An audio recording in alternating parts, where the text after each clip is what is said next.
Welcome back to SCR Ethics in Action, where we break down the NAR Code of Ethics to help you stay sharp, professional, and compliant. I'm Lisa. And I'm John. Today we're diving into Article 1, which is really the heart of this code. It's all about putting your client's interests first.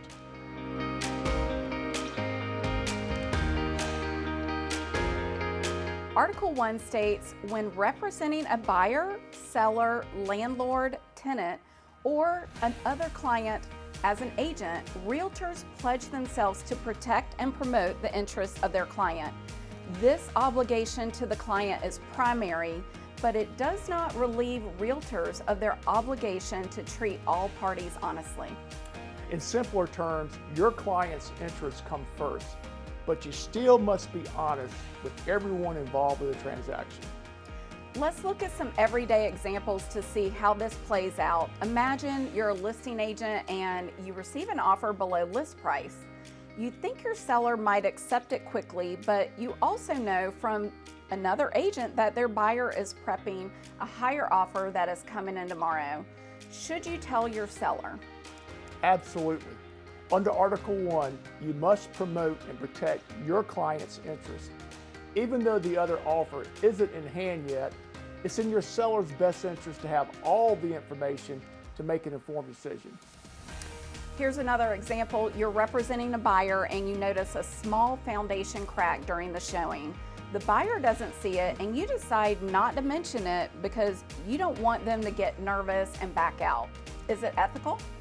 No way, Lisa. Under Article 1, you must disclose anything material that could affect your client's decision, even if it risks the deal falling through. Protecting your client's interests means giving them all the facts, whether they be good or bad. Exactly. Here's a scenario on the flip side. You're representing a seller who tells you they want to accept offers only from buyers with conventional financing, not FHA. But you know FHA buyers can still be strong candidates. What should you do? Well, you should advise your client of all options and implications so they're making an informed decision. If they still choose to restrict based on financing type, that's their choice. But your duty is to educate and protect their interests, not just to follow instructions blindly. That's a great point. Here's one more. You're working as a dual agent for both buyer and seller. The buyer tells you privately they'd pay full price if needed. The seller asks you what the buyer's top offer might be. What do you do? That's a tricky one. In dual agency, you can't disclose confidential information from one party to the other without permission. Article 1 still requires protecting your client's interests, but confidentiality is part of that protection. You would need to keep the buyer's top offer confidential unless they've authorized you to share it. Exactly. Dual agency limits what you can disclose. Always check your state laws and brokerage policies too. Article 1 boils down to honesty, loyalty, and full disclosure to your client while treating everyone professionally. Before we wrap up, just remember, Article 1 equals put your client's interests first. Disclose what's material and treat all parties honestly. That is what builds your reputation and protects your license.